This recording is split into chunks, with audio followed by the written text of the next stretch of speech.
Thank you, Lori.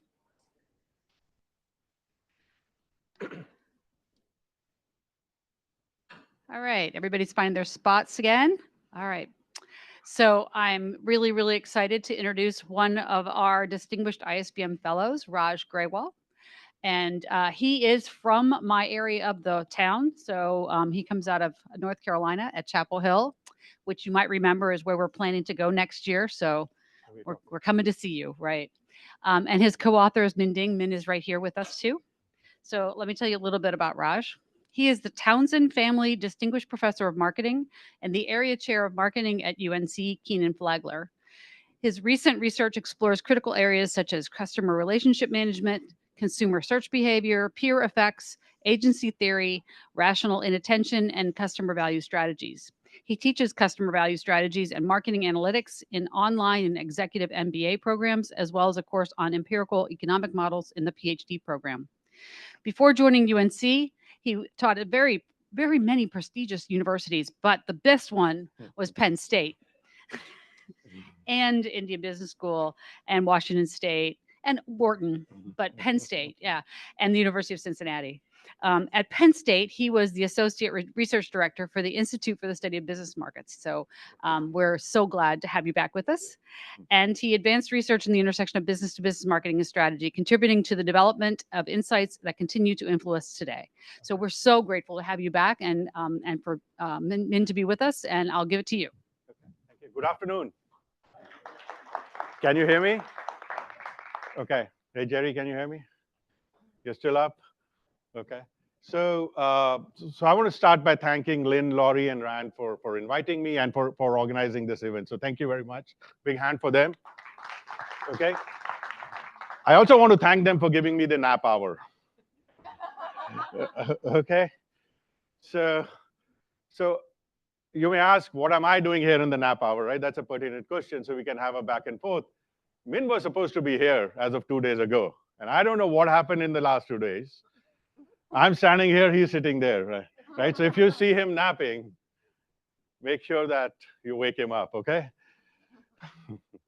Okay, so as you can see that I have a lot of experience, little less than Jerry, basically in teaching. And I was, one of my former students is here, Lou is here. He was in the MBA class with me at Penn State. So one of the things that I was telling Lou I've done over the years is I've become very good at cold calling. We understand that concept? Okay.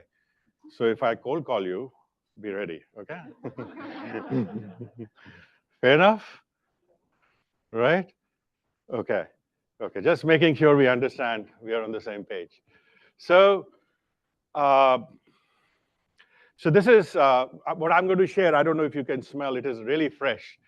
This is something that we have been working on, or actually we are working right now. And since we are presenting here, we told these two guys to pause. We said, well, let's see what we hear today, and then we'll tell you to work. So these are the two people who really do the work, and we are the two people who get to present it. Like Jerry understands the dynamic here.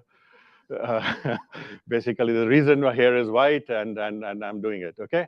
So Ning Zong at Penn State, assistant professor there, and Zhang who is a PhD student, just starting down this journey. She has no idea what lies ahead, and it's grim. Okay, so she's still green. So with that, essentially, I'm going to basically jump into what we are trying to do. And unlike Jerry, we were a little bit strategic, Jerry. We didn't send our presentation till the last minute. So you see the freshness there. And so Lynn didn't get a chance to reduce the text. Okay. So just to be clear, we're going to talk about text today. And when we talk about text, I have to talk about, guess what? What do I have? If I talk about text, what do I show on my slides? Text. Right? Fair enough? So you will see some text. So what we're trying to do is, we're trying to understand, instead of saying what the other person will do, or will they buy the product, will they do this? What we're trying to understand is, what will they say? What will the other entities say? Right? And can we use AI to really predict what this entity would say? Okay. So why code decision dynamics? That's the title that we have. And the reason is that many reasons are given there. 3 of them are given there. One is this: how will a competing CEO, for example, respond to if we do something? Or if we say, if we, what will their response be? Like, can we predict what their response would be? And that's a very complex thing to predict, right? Think of the good thing if you're able to do it. You can replace your CEO with an AI agent. Now, the thought might be very enticing. I can think of, oh, Dean without an AI agent, okay. That may not be a bad idea, right? So those are possibilities we can explore. You can, like, for example, if you're going to pitch something to the client, what will this client say and what will that client say? Can we actually go in and say, what will the client say? Can we train somebody so that then our salespeople who are going in and doing this really know what to expect when they get back, right? So that's a question we're trying to kind of answer. So the first 2 bullet points kind of say that, CEO, the client. The third one is saying even more. Could we have an interaction? Can we predict a whole interaction between 2 people in a way that they basically, so we are basically going back and forth, or more? Can we simulate an earnings call, right? In an earnings call, can I simulate what the analyst will ask me if I'm a CEO? Or how the CEO or the CFO may respond in those. Now, that's the data we're going to use. So I'm introducing it deliberately because that's the public data we have, right? And I was not kidding. This is the research we are working on right now. And we will ask you for data too in the end. So that's our purpose, is to basically say, can we find somebody who is willing to collaborate with us with customer data? We don't have customer data, but we had some public data, which is the earnings call data.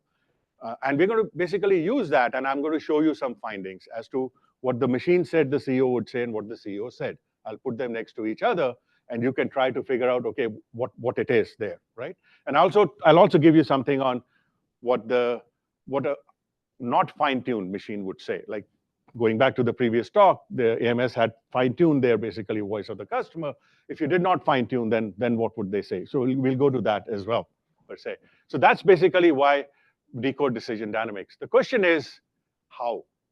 And there we're supposed to have animation here, but the slides were getting messed up. So thanks to the last talk, we put a PDF. So just focus on the digital twin idea right now, right? It is on your left. Okay, so the digital twin idea solution is that, why? Because I want to basically create something which resembles my client, which resembles the CEO, the competing, whatever that agent that you're interested in. Basically, I want to create that, basically. So that's the question. The problem, which is on the right, the problem is that we have sparse data. We don't have that much data. Like, we don't have that much data on what the competition is doing, or on my client, or on the competing CEO. So we're trying to basically say, okay, how do we solve this problem of creating a digital twin, that now getting a little bit more on the technical wording, and yet do it with data which is not that widely available. The AMS presentation had the advantage of having those data of the research they have done since, what, 93? That's when the Voice of the Customer paper by Hauser and Griffin came out, right? So we don't have that advantage. So what we don't have that advantage, how are we going to use the sparse data and still basically be able to predict what they will do using some of the large language models? So that's what we're going to play with in a way. So the decoding process that I'm going to basically give you a little bit, and then I'm going to give you some technical things here. They're a little technical, like technical is loosely using that word. And then I'm going to get into essentially going through what we did, like finding the results, comparing things, and give you some samples about it. And whenever I'm done, we'll call it done, okay? So that's pretty much it.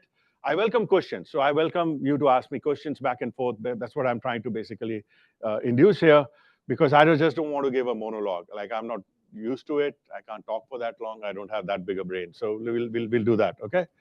So basically what we want to do is we want to solve the decoding process. So we want to do these 2 steps. And I'll take you through these 2 steps when we look at them. The first is pool information from similar individuals. This is basically the sparse data idea. If you don't have that much data, maybe we can get data from other people who are like that person. So we need to know, what does that mean? What does it mean other people are like that person? And if we can do that, then we can get something better basically coming out of this tool, basically, the AI agent that we are developing. So that is basically the one idea that, okay, let's use some people or things, people largely here, who are similar. Now, there are a couple of approaches here. One is the Bayesian hierarchical clustering.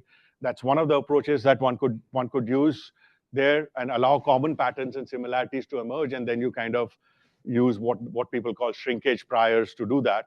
Or one could do basically sequential fine-tuning, where you have where you use a corpus of individuals basically to fine-tune, and then you tune on individual data, which is what the AMS people were actually presenting. They were doing that second. So I think they were doing the second, despite that. Knowing the authors, I think they were doing the second, right? Would be, yeah. So that would be it. So the second point, so remember I had 2 points here, the leveraging realistic synthetic data. So this is the point we want to make. So how do we, one of the questions which is at the back, which have come out today, is hallucinations, right? So how do we know this is not just, made up shit? Okay, just use a technical term here, sorry. Okay, or hallucination. Okay, so how do we do that? So what we do that is, we can only do that if we know the truth. So if we know the truth, then we can say, okay, this is bullshitting here. This is not the truth. So that's what we are trying to figure out.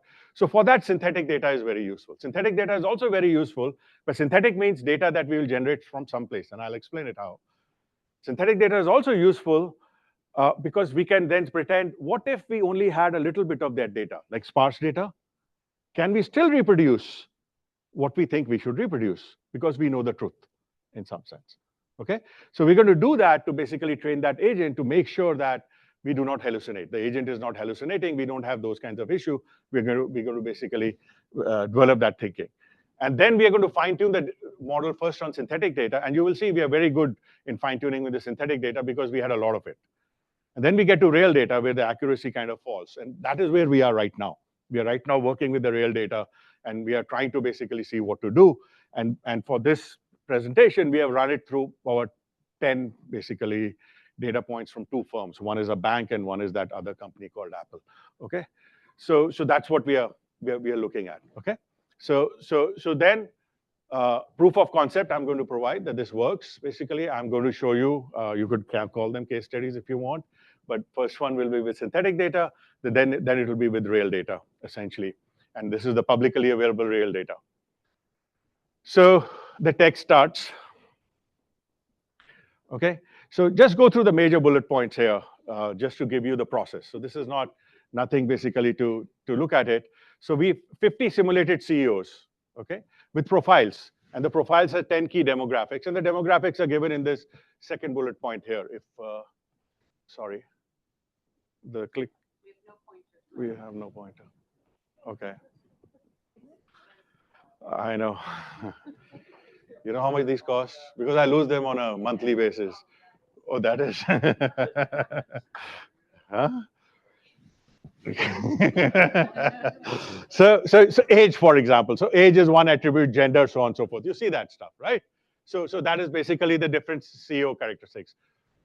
200 common questions of 10 different categories for all CEOs. So these are basically questions that we have. Where are these questions coming? So we are asking these questions. So we are devising those 200 common questions based on earnings call. So we basically got them from earnings call. We means the 2 people picture I showed you.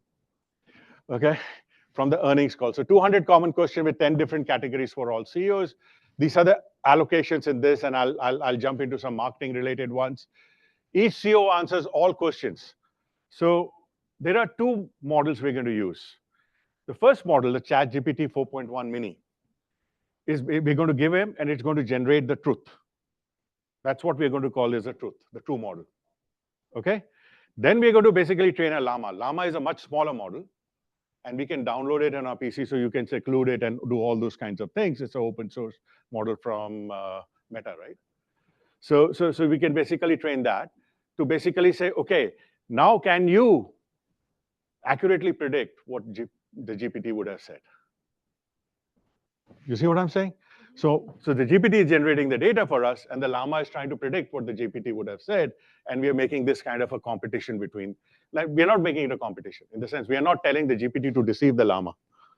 Like that would be the GAN networks that are there. So we're saying, okay, GPT, you honestly answer to the best of your ability what you think this is, but the Llama is now learning how GPT would answer these types of things. Okay, so that's what we're doing. 5 CEOs, 1,000 Q&A we don't put them in, and this is the one we're going to predict in the end, saying, okay, now that the Llama knows what to do, can you tell us these questions which are not in the, like, can you help us do this? That is basically the saying, can you tell us? And it'll be the sample from these that I'm going to share with you to show you what happened. So what went into it is not that interesting, at least for this audience, but in the journal review process, apparently, that's the only thing that matters. Okay, they don't care whether it is useful or not. Okay, so LLM fine tuning with synthetic data. Okay, so let's go there. Comparison between base fine tuned, and I'll try to make this as easy as possible in terms of digesting. So this is an important slide because you will see the questions are very small. When we get to real data, the questions will become more complex, and we'll see that. So this is basically a profile, and I'll spend a little bit time on this one, so then I don't have to spend it on the next one. You're a 48-year-old female CEO in the tech industry with a technical expertise background. You have 9 years of leadership experience. You're a transactional leader who emphasizes clear structure, reward, performance monitoring to achieve. So we are basically giving all those 10 dimensions that I mentioned. You tend to be risk-seeking, embrace challenge by pursuing bold opportunity.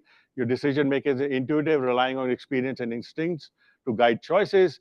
You lead with an autocratic directive style. So we're basically putting this in so you can see the academic flavor.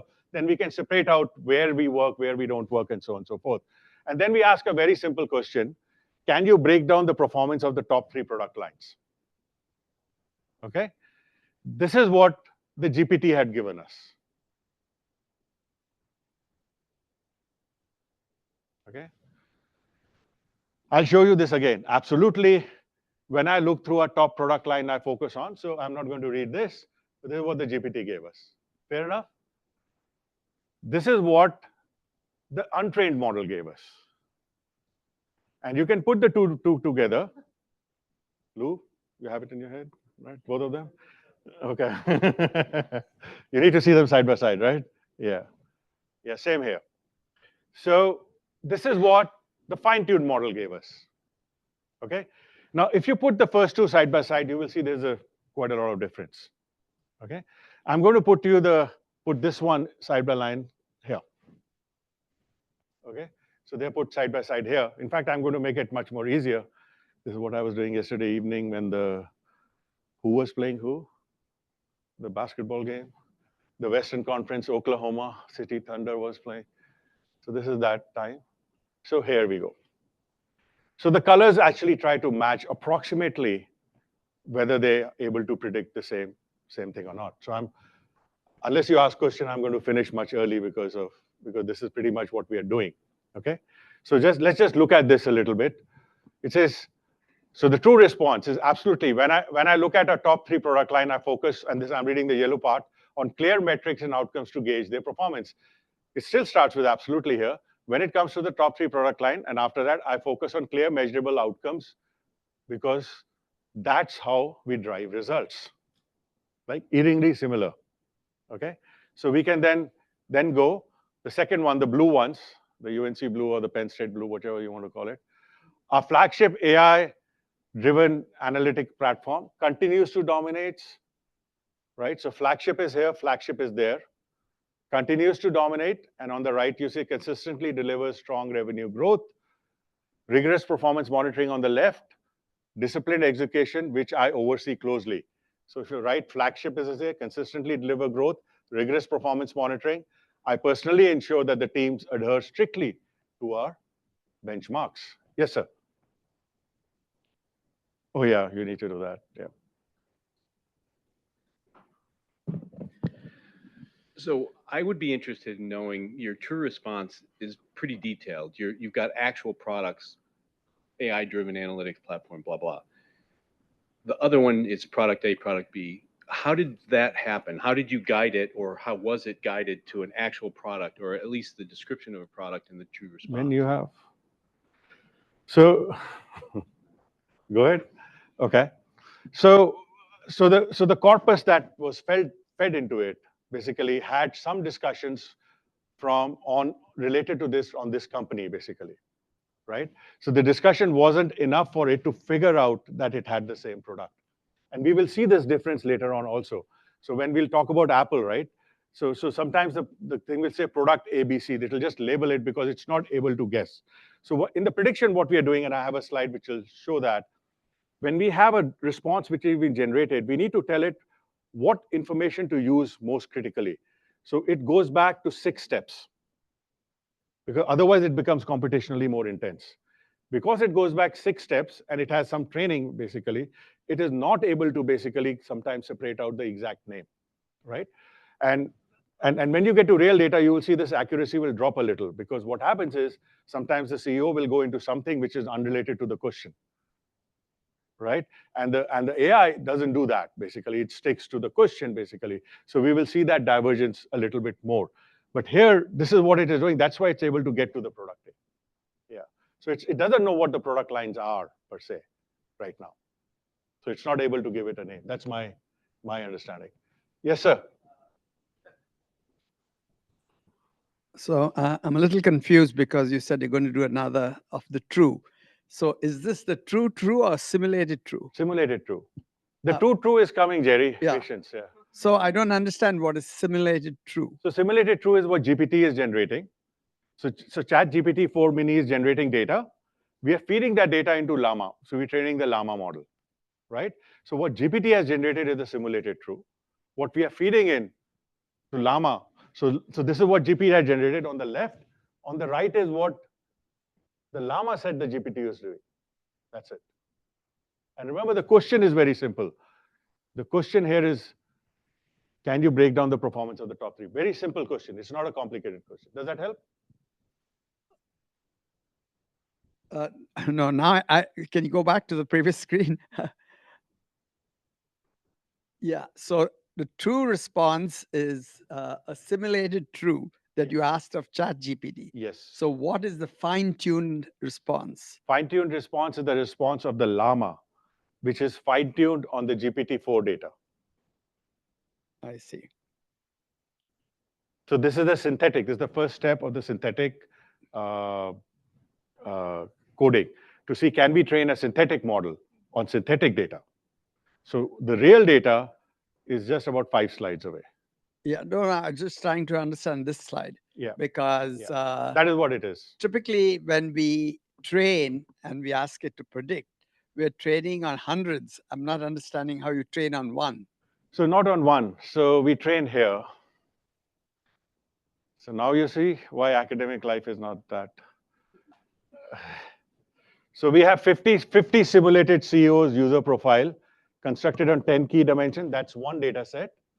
And then we have 200 common questions with 10 different categories for all CEOs answered. That is the corpus we are training on. Does that help? Right? And then we have a holdout corpus in the last bullet point, which is the 5 CEOs and 1,000 Q&As held between them, which the GPT generates, but we don't give it to Llama. And what I showed you was one of those samples. Fair enough? Dr. Grewal, why did you have to create the Llama? Why didn't we just stick with ChatGPT? Yeah, because so you have to take 2 models at least, because the model knows what they're generating. So we can't train the model which is generating, right?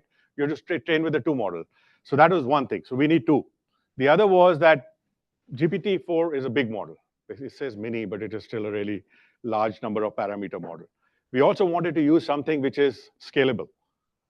So we're using an open source model that we can download on our computers, right? And we can localize it and then train it there, basically.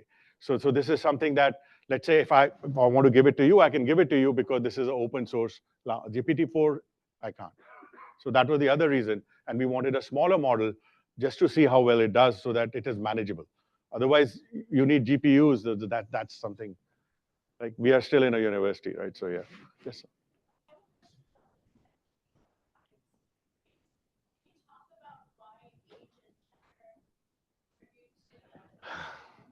Yeah. So that's a great question.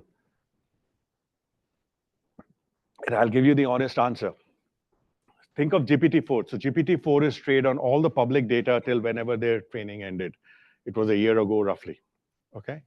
So in all that training, it knows the gender and the age of many of these things, of agents. And therefore, it knows that the responses vary by gender and age. And that is why we have put in gender and age.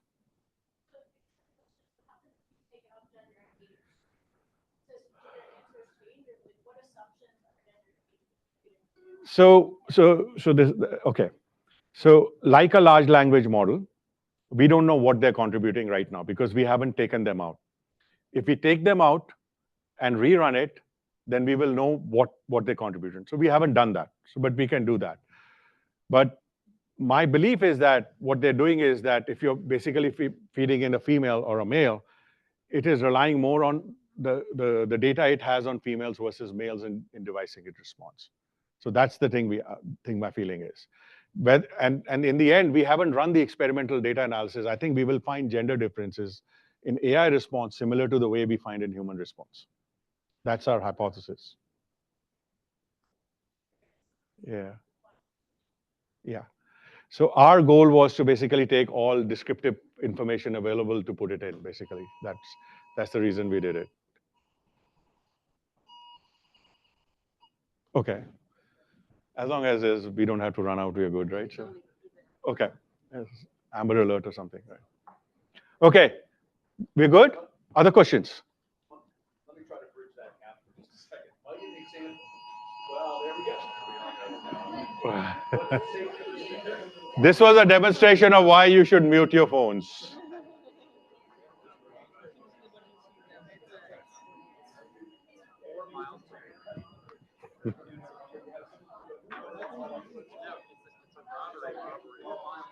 I don't know whether I have the authority or not, but this is a police report.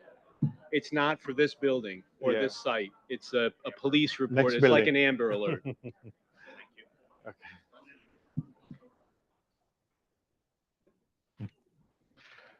Okay, you were bridging the gap.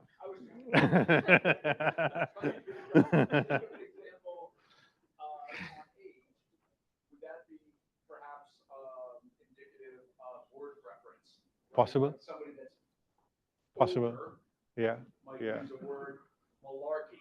Uh-huh. That's going to be less commonly used than for 35-year-olds. Yeah, I feel young right now, so thank you. Okay. Okay. Okay. So those kinds of idiosyncratic things. But that's a great question, basically. And being in academia, we hope there is none, but there is, fortunately or unfortunately, whichever way you want to look at it. Okay. So we're good? Other questions? I go back to where I was when Jerry kind of pushed me back. Jerry, I'm going back, so. Okay, so then let's look at the green.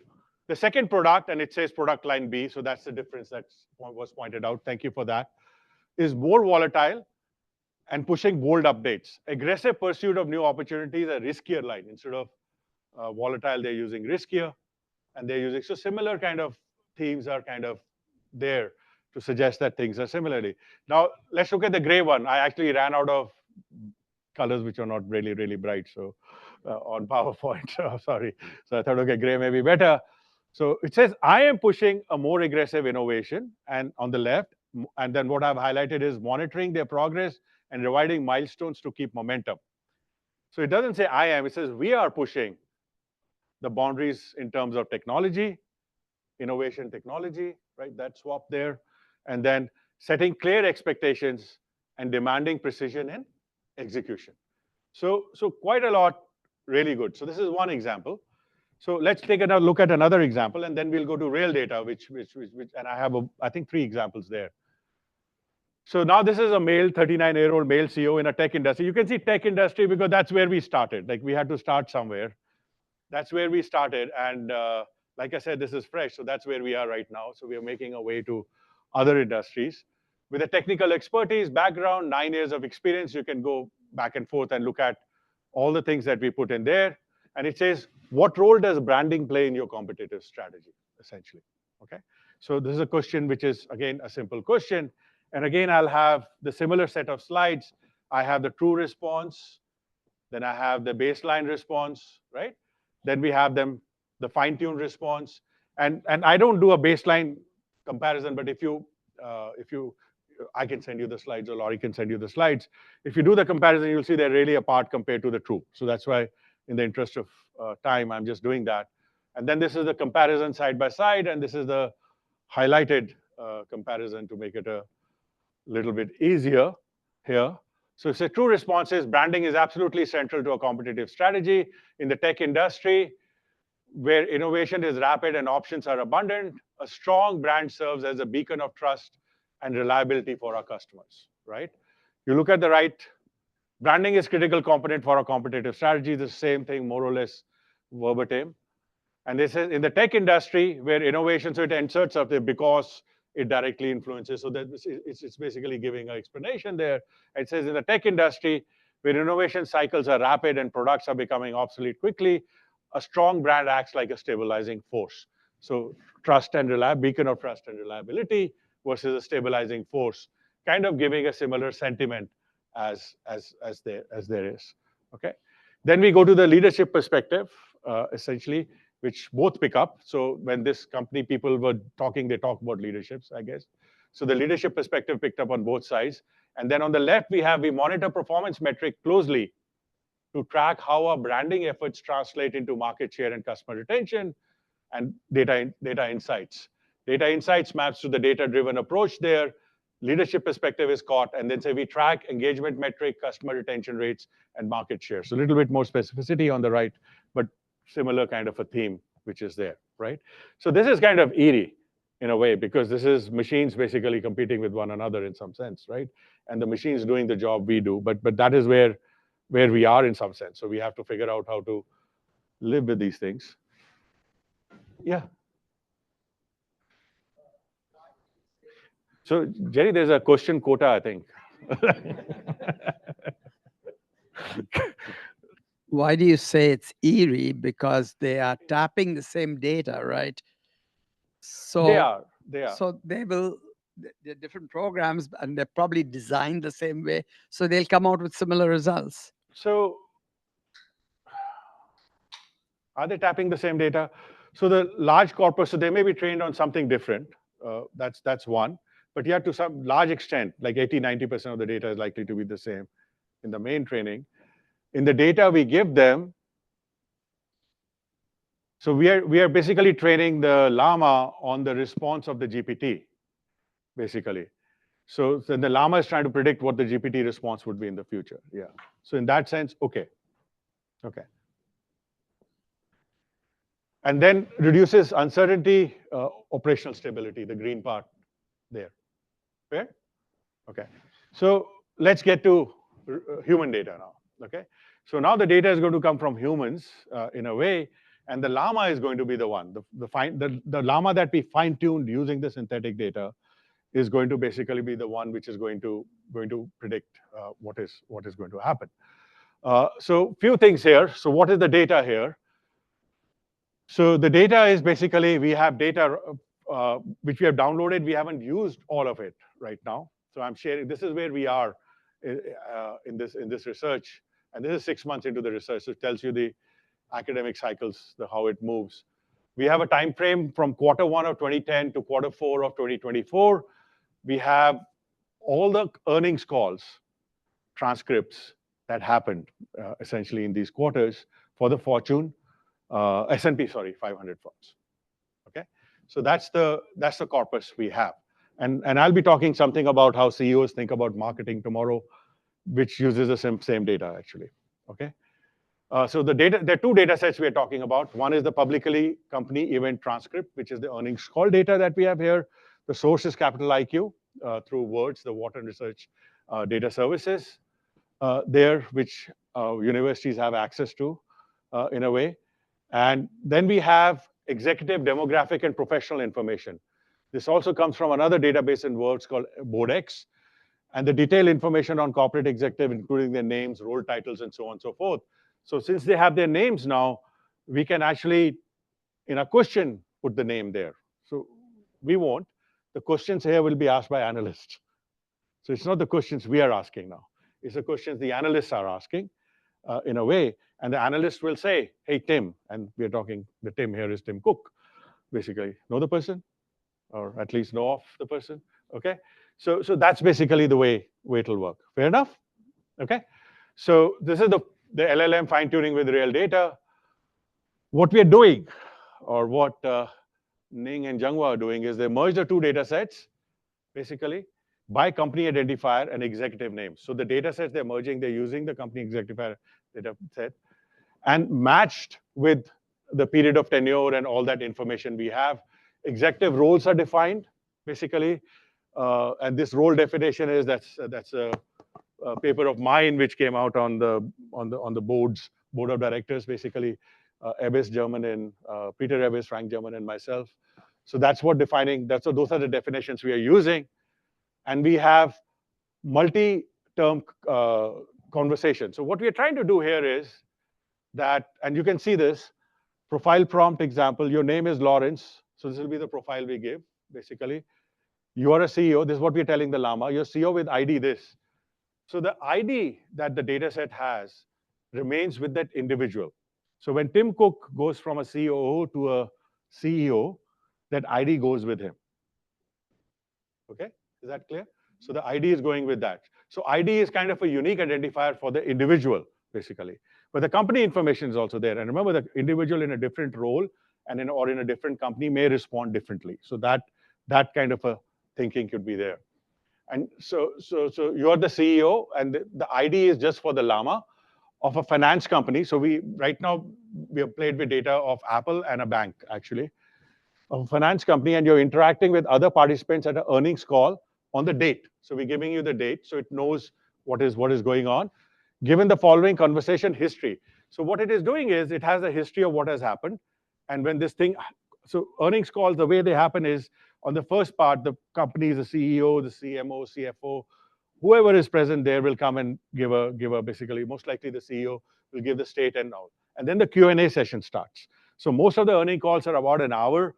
The first part is about 40 minutes or so, and the last Q&A is about 20 parts. So we are playing with this 20 minutes of the last part is what we are trying to play with, okay? And the context is that they know what they said in the earnings call. So the Llama knows what they said in the earnings call. So they know what the Llama knows what they said in the earnings call.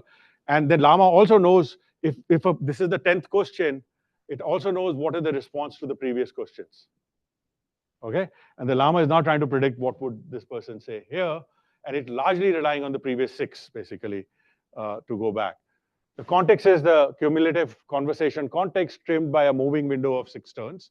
That is the 6 we were talking about. And the response is here. As a finance company CEO, and when I show you, we'll show the name. Let me start by saying that at this moment, starting yesterday, we have our institutional global teams here, right? So we have that. So this is basically what we are trying to kind of accomplish here. So this basically sums it out. The operator basically says the first question comes from Robert Lee of KBW, one of the things. Analyst will ask a question first. I'm just curious if there is an update that you expect, and this is the bank I think we have the data for, on your expected cost saving, and there's a pause there.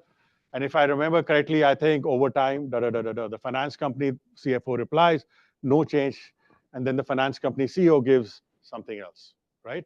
So what we are doing is we're getting the last response, the second last response. This doesn't still work. The finance company CFO response based on the previous 2, 3, 4, 5, 6. Those are the main thing that is going on. Questions? Jerry? Anybody else? We good? Okay. Okay. So that's what we are doing. Okay. So now everything is the same basically. So I'm going to show you the profile, the question, the 3 responses, and then put them side by side. Okay, so we do the same routine. We do it 3 times, and then we can have coffee or wake up from our dream that is going on, right? So your name is Luca. Okay, you are the CFO. ID number this of an information technology hardware company. So we are not telling them the name of the company. You know, with the ID, they can figure it out easily, but at least we are not telling. And I don't know why. Min can answer that if you want. You are interacting with other participants at an earnings call on the date. And given the following conversation, continue the new response to the CEO. So the analyst is going to ask this question. And it says, I have one for Luca and one for Tim. So we're talking about Tim Cook here. Basically, so we're talking Apple, CFO, CEO. Here, Luca, typically in the fiscal Q4, Apple builds considerable iPhone channel inventory, like 2 million or 3 million units. You're starting with a very low point at the end of the fiscal Q3, as you mentioned on the call, with the drawdown. As we think about what's embedded in your guidance for Q4 for channel inventory for iPhone, should we be expecting a sort of normal seasonal buildup, right? Or is it likely to be significantly higher given the very low starting point? So you can see that the question is much more complex, there's a lot more detail, contextual detail. And now we are saying whether we have a Tim Cook digital twin in a way, or the Luca digital twin in a way. That's basically where we are. So this is the true response. As you know, Tony, and I'll show you this later when I try to do the color scheme, and I'll pause a little bit more for you to give you a chance to look at it. There's a baseline response. This is the fine-tuned response. These are these together, and these were highlighted. So you can see they're a lot less highlighted here. That's the first observation. Okay, so let's look at the yellow. As you know, Tony, we do not guide on channel inventory. Well, as you know, we don't guide on channel inventory. Okay. Okay, so far so good. The blue part, we are providing fairly wide range of revenue standpoint. We are providing a fairly wide range from a revenue standpoint. So obviously, that also has an impact on potential channel inventory levels. One thing that I would tell you is that we feel very good about the performance of our business right now. Okay, so let's see what the Llama says. We obviously provide the data on sell-through, as we have factored in our guidance the inventory levels that we believe are necessary to properly serve customers.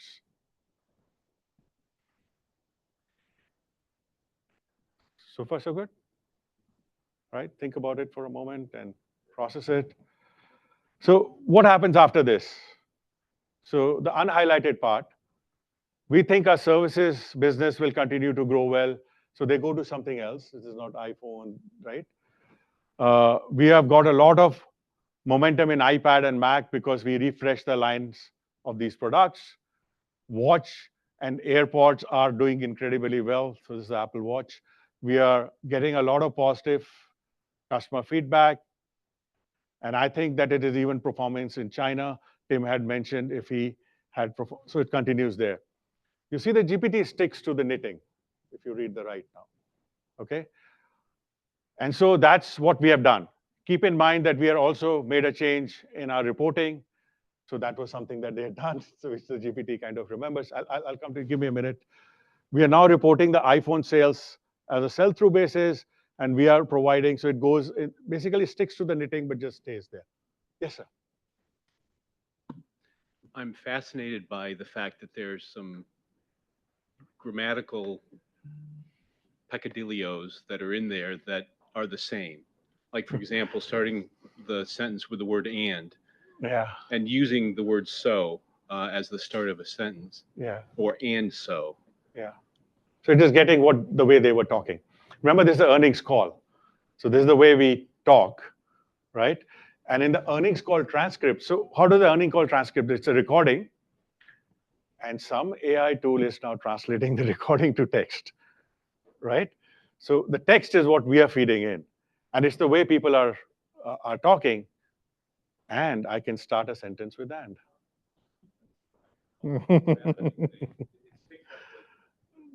It's picked up the cadence and the style of that particular individual. Interesting. Yes, sir. So I think you need to speak into a mic, right? So that's apparently the rule here. My question is, would your response be biased because you're defining the specific earnings call? You're letting your model know where to look for a response. Yeah. So it won't be. It will be informed is the word I would use. So let's say we are having a discussion with Tim Cook in 2025. Let's say as opposed to that, we were having a discussion with Steve Jobs in 2025, right? So what if Steve Jobs was still around, for example?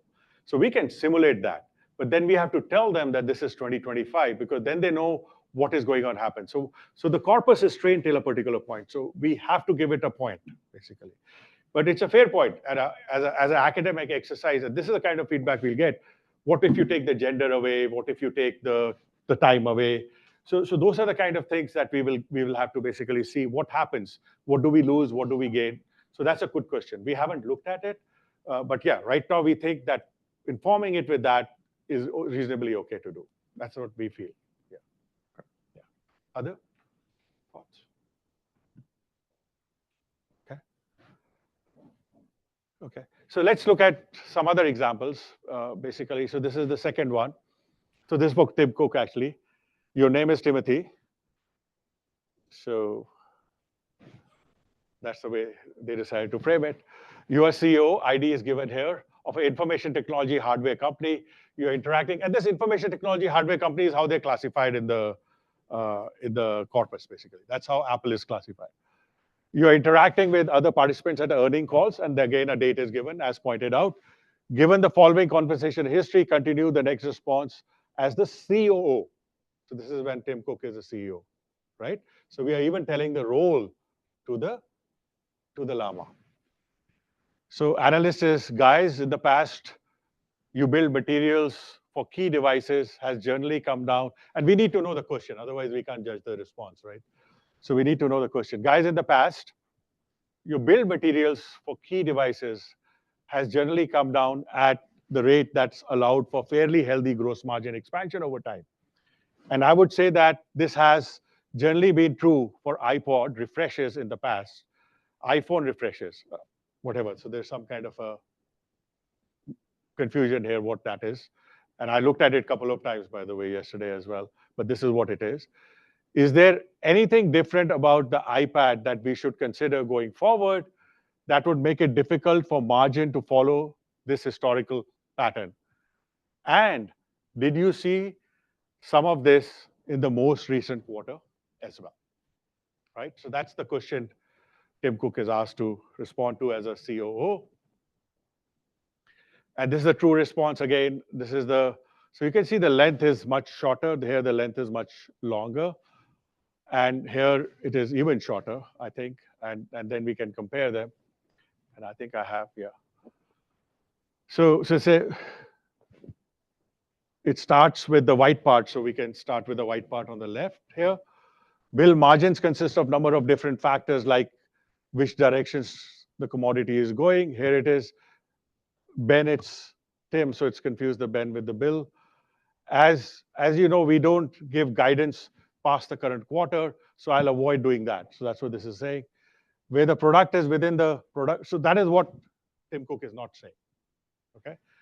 Although he's offering no guidance beyond the quarter, either way. So where the product is within the cycle, so it goes on and on into something there, and the llama is sticking to the iPad knitting, basically. So you can see that the llama is basically sticking there. Then we get to the yellow. We don't guide at product level on the margin. Difficult to make comment about gross margin, basically. And it says, we are confident that the blue part on the left, we are confident that the guidance that Peter provides on gross margin in his opening comments, the best thinking into the guidance has Peter given earlier in the call. Fair enough? Right? Any thoughts? Okay. So the last example. So your name is Timothy, now you're a CEO. Actually, he became a CEO, right?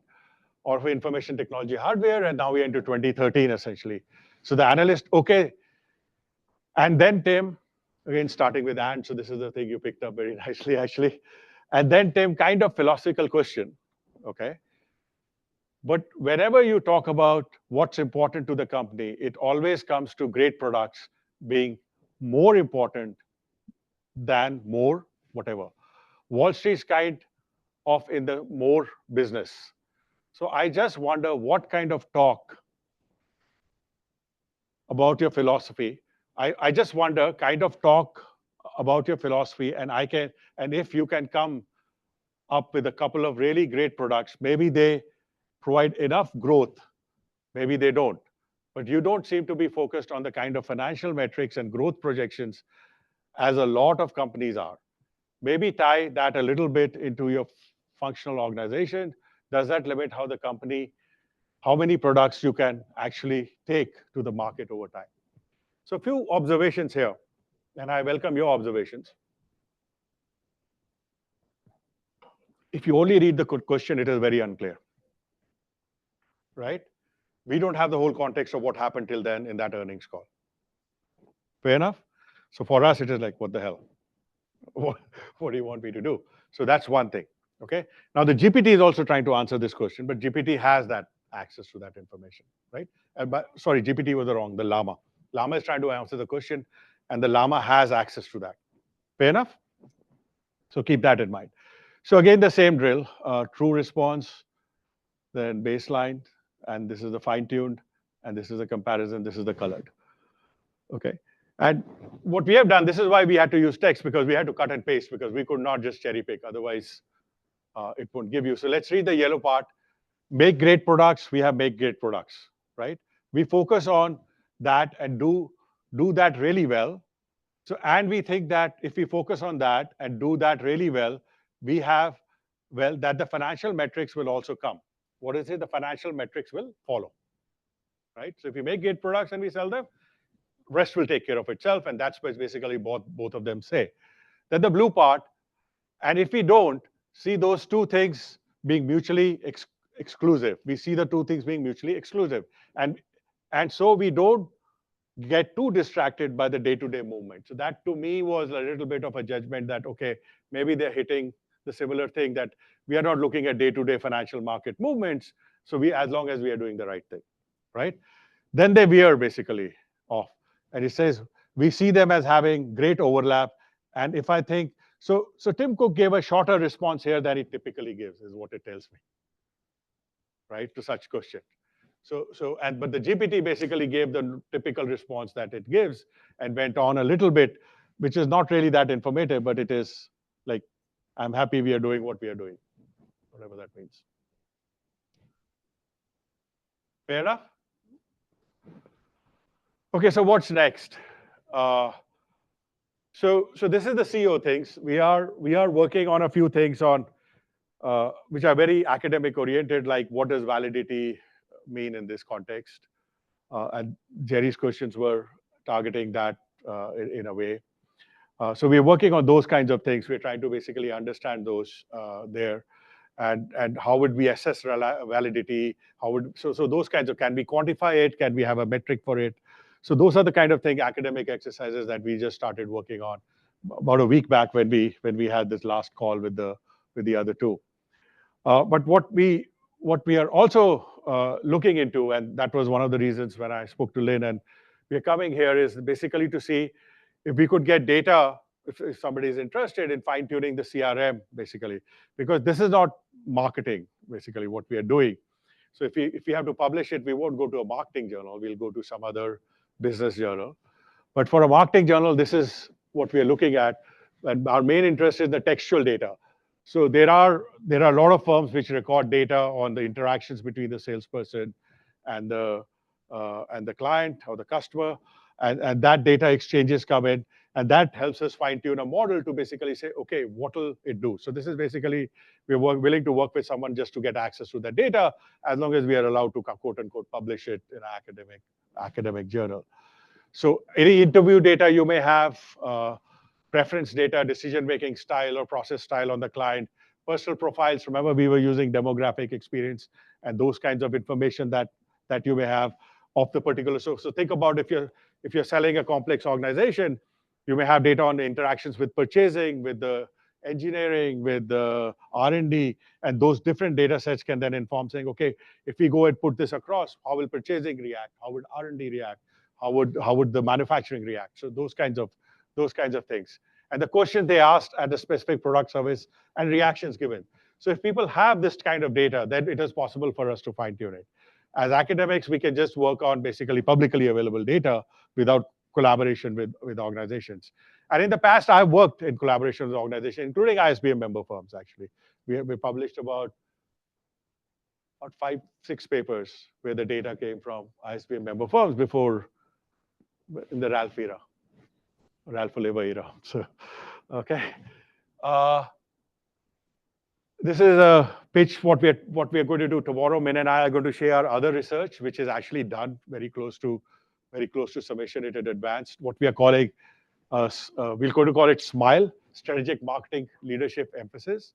What we are basically doing is we are basically trying to say, when CEOs talk about marketing, what do they say? Okay, so if the CMOs, if the marketing people have to talk to CEOs, how do CEOs talk about marketing? What are the themes they talk? What are their styles? What are they basically? So that's what we're going to share.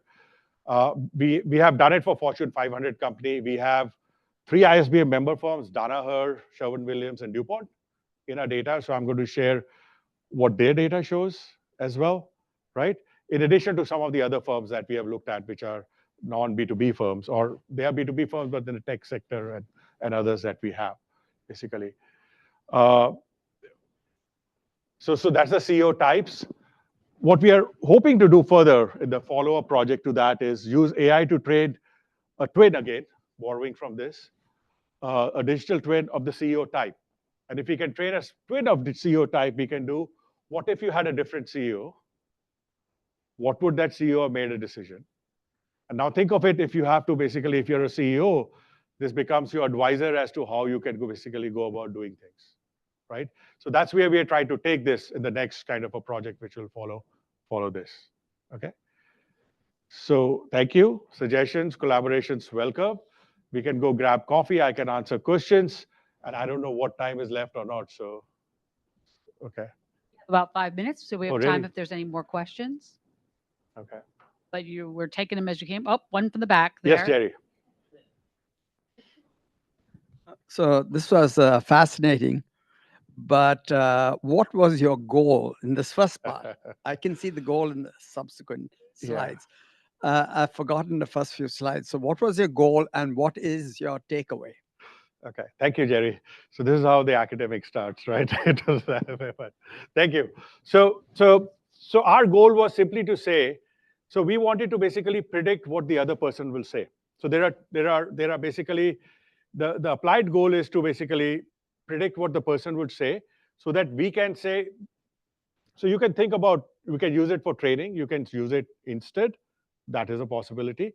Like a AI dean is not a, at least in my mind and Minding's mind, is not basically, might be in the future, or might be in the near-term future.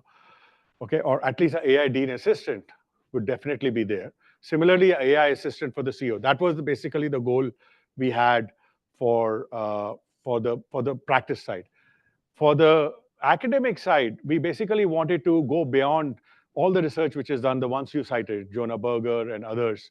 And what we wanted to do was we want to basically say, okay, you know, the validity here is much more complex, because if you're trying to predict now, as opposed to, the validity is much more complex. So for example, the validity has, do you get the right content, right? And what he pointed out there, do you get the right style, right? And so different dimensions of validity we have to think about, and that's what we are working on. And this is just the context for that. The takeaways I gave you, we need data to basically do something more applied on the client CRM space. But a takeaway would be on the academic side. Yes, sir. Thank you. So in the example that you gave, you know, an earnings call, CEO, CFO, they're going to be very disciplined in their responses. And I think, you know, if you spend any amount of time in those environments, you can predict yourself what they will say, even how they'll say it. I think a lot of times in interviews, you're hoping that they'll go a little further than their discipline or their instruction would have had them do, and or even go completely off script. It seems like that's where the real value would be, but I don't see how it gets there. So that's a great question. There are a few thoughts. One, I'll go back to what I ended my response to Jerry, is that when you have client interaction, it is not that scripted. And you're absolutely right. This is legal binding, right? If you say something wrong in these calls, you could have a legal liability as well. So you are basically being scripted and disciplined, and you have commit, and maybe that is what the system. That's a very fair comment. So what we are hoping was that if we get this customer data, for example, so that where the scription or these boundaries are relaxed, and let's see what we can do there in training something. So that's exactly the reason why we were going in that direction. Okay, so that's one. The second is, and we haven't tried this, but second thing is there's a lot of these interview data because the CEOs do a lot of interviews, which are quote unquote outside this legal environment. Maybe we can try and use that because some of those also transcripts are available. So maybe we can try and do that. But there they may also talk about their personal life and their family and other things, hobbies. But yeah, so you're absolutely right. So that is where we are today. In the future, if we can get data sets which are unscripted, perhaps we can go there. We just don't know how successful these machines will be in going there. Yeah, then we'll go this way, Sorry. anti-clockwise. So we collect for a large sales organization a lot of customer call reports, Yeah. right? It would be interesting to see if could that predict who's going to buy? Yeah, it's not only who's going to buy. It can also, what we want to predict is also, so who's going to buy is a great prediction because that's what your bottom line is.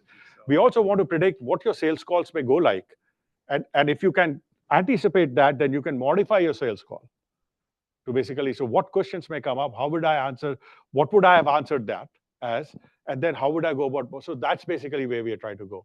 So we are trying to go into stage before that. Yeah, buying is fine, which is all the prediction models do. But we're also trying to predict that can we actually simulate an interaction that hasn't happened. Okay, and then you can tell a salesperson to go do the interaction, see how good it was.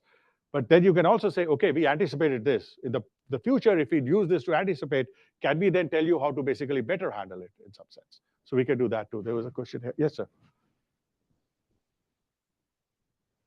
So looks like the degree of overlap between real and your fine-tuned model is how you assess success. And I feel like there's one dimension missing, which is if you were to run the model multiple times. So let's say you run the model 100 times, you might actually get a distribution. You might be selling your model short. Yeah, yeah. And that's a fair point. And we will most likely do that. So we will because right now we have only run it on 2 companies because that's all time we had, basically. It was just a question of time. But that's a fair comment. If we do the same question multiple times, we can get a distribution and maybe take an average. It'll be interesting to see if it improves or not. I don't know. Yes, ma'am.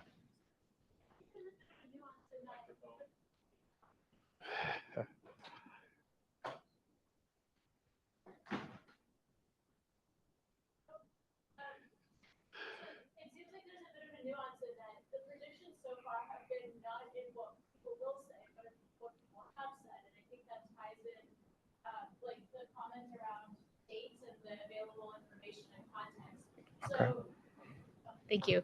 So my question is, have you done any predictive testing, or is that something that gets covered tomorrow? Yeah, so that's a good question. I think what we can do is, we know that the corpus is trained till a particular date. We could have taken an earnings call in the future of that date, right? So how do we know that this data is not there in the corpus, in the llama? Yeah. Yeah, so historically when it was trained, when Meta trained it, how do we know the data is not there? So there's a cutoff date for that. So if we have done predictions on beyond the cutoff date. So when the model was trained, the last model was trained in, let's say, 23, and we take the earnings call that happened in 24, and we are able to predict that. So that's how we know the data is not in the earnings call. Okay. Have you done any prediction for the future? So the So- earnings call of So in the future, no, we can't, because we are not trying to predict the whole earnings call. We are just trying to predict a question. That's fine. I mean, Yeah. have you done any of that? No, we can't do it. We can't technically do it, basically, because, see, so think of it this way, and I was not clear. I tried it once, I'll try it again. So you enter an earnings call. The first 40 minutes is my statements from the company, right? Then the Q&A starts. In the Q&A, we are picking up a random question, basically. So what we are saying is, let's say this is the 5th question of the Q&A. So the llama knows the earnings call content. It knows the first 4 questions and the responses to the first 4 questions, right? Then it is trying to predict the response to the 5th question. That's what it's trying to predict, that narrow thing. So it's not trying to predict the whole earnings call. If an earnings call hasn't happened, we don't know what the earnings would be in the future.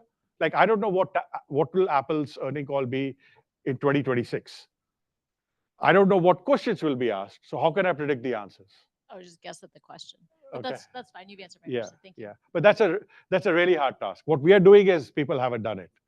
But that's a really, really, yeah. If that happens, then it is tennis for us or golf or whatever. So One more question right next to you there. okay. When you're looking at this data, you're going to have varying levels of or lengths of tenure. So I would think that if you fed all of Warren Buffett's data in for the last 25 years versus someone who took over 5 years ago, have you looked at that and seen where the outcome and the output with that much data is going to give you a more accurate vernacular and decision making? Yeah, so we haven't done it, but we are planning to do that. So far we have looked at companies on which we have really good data, right? But as we go through others, or as we go through companies which have a new executive on whom we don't have that much data, then we will get to. But that's a plan. We want to cover all the Fortune 500, S&P 500 companies. And as we cover all the S&P 500 companies, we'll get a lot of company data. We'll get executives on whom we don't have that much data. And then we'll see, okay, does that drop or not? But we are not there yet. But that's in our future plans, like 25 plans. Yeah, 25 plans. Yeah. So not that distinct. Yeah. We have thought about that. So I'm sure Raj will be happy to take more questions Sure. while you get another drink or a cookie Okay. between our break. We'll be back again at 4. Thank you again to Thank you. Min and Raj.